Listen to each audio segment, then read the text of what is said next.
بات کر لیتے ہیں۔ سعودی عرب پاکستان کو تباہ کرنا چاہتا ہے۔ قاسم سلیمانی جو ایرانی پاسداران انقلاب کے سربراہ ہیں، ان کا ایک نیا بیان سامنے آیا ہے۔ قاسم سلیمانی نے جمعے کے روز اپنے ایک بیان میں عوام سے خطاب کرتے ہوئے کہا کہ پاکستان کو سعودی عرب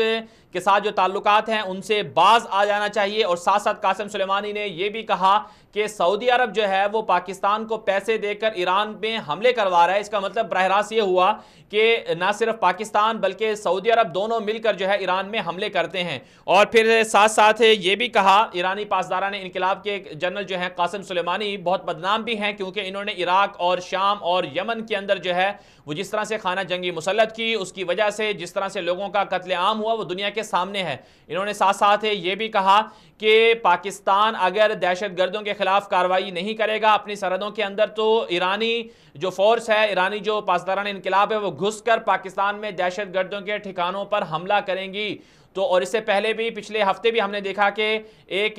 باقری ہیں، جنرل تھے، یہ میجر جنرل ہیں پاسداران انقلاب کے، ان کا بھی اسی طرح کا بیان سامنے آیا۔ 2016 میں بھی جو ایران کے آرمی چیف تھے، ان کا بھی ایک بیان سامنے آیا تھا کہ وہ پاکستان پر حملہ کر سکتے ہیں۔ سوال یہ پیدا ہوتا ہے کہ پاکستان ہمیشہ سے ایران کے ساتھ اچھے تعلقات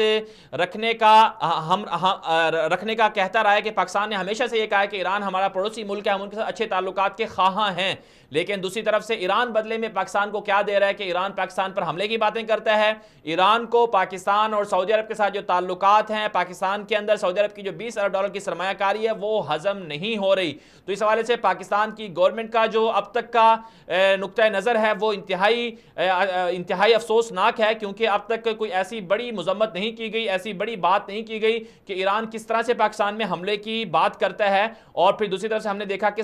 909 کلومیٹر کی طویل سرحد بلوچستان کے ساتھ ہے، پاکستان کے بلوچستان میں ایران کے ساتھ ملتی ہے، وہاں پر کلبھوشن یادو جیسے نیٹ ورک آ جاتے ہیں، پاکستان کی چوکیوں پر مارٹر گولے فائر کیے جاتے ہیں، اور پاکستان سے غیر قانونی سمگلنگ کی جاتی ہے، اربوں ڈالر کی جو ہے کرنسیاں پاکستان سے ایران سمگل کی جاتی ہیں، پیٹرول بھیجا جاتا ہے، اور بہت سے ایسے شواہد ہیں جن کی وجہ سے ایران کے وہ سارے کے سارے پاکستان کی مخالفت میں جو مظالم ہیں، جو جرائم ہیں، وہ آشکار ہوتے ہیں۔ تو اب پاکستان کو سٹینڈ لے لینا چاہیے، اور پاکستان اور سعودی عرب کی جو تعلقات ہیں ان کو خراب کرنے کے لیے جو بھی کوئی کوشش کرے، چاہے وہ اپنا ہو، چاہے وہ غیر ہو، چاہے پڑوسی ملک ہو یا کوئی اور ہو، اس کے خلاف پاکستان کو سختی سے نمٹنا چاہیے۔ یہی سب سے بڑی اور یہی سلامتی اور یہی آزادی کا ایک تقاضا ہے۔ پاکستان آزاد ملک ہے اور آزادی پر یقین رکھتا ہے، تو اس حوالے سے پاکستان کو اچھی طرح سے غور کرنا چاہیے کہ انڈیا کے ساتھ پاکستان کو کیا معاملات رکھنے ہیں، ایران کے ساتھ پاکستان کو کیا معاملات رکھنے ہیں۔ پھر ہم نے یہ بھی دیکھا کہ افغانستان کے اندر جو ہے وہ انڈیا اور ایران نے مل کر پاکستان کے اہداف کو، پاکستان کے مفادات کو بہت زیادہ نقصان پہنچایا ہے۔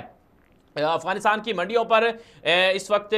جو قبضہ ہے وہ سارا کا سارا جو ہے وہ ایران کا ہے، جبکہ پہلے پاکستان کا اثر و رسوخ ہوتا تھا۔ اور پھر پاکستان پر جو حملے ہوتے رہے وہ بھی اس بات کے شاہد ہیں کہ پاکستان کو اب اپنی خارجہ پالیسی کو دوبارہ سے ریویو کرنا چاہیے، اور ایران اور انڈیا کے ساتھ جو تعلقات ہیں انہیں ایک ہی نظر سے دیکھنا چاہیے۔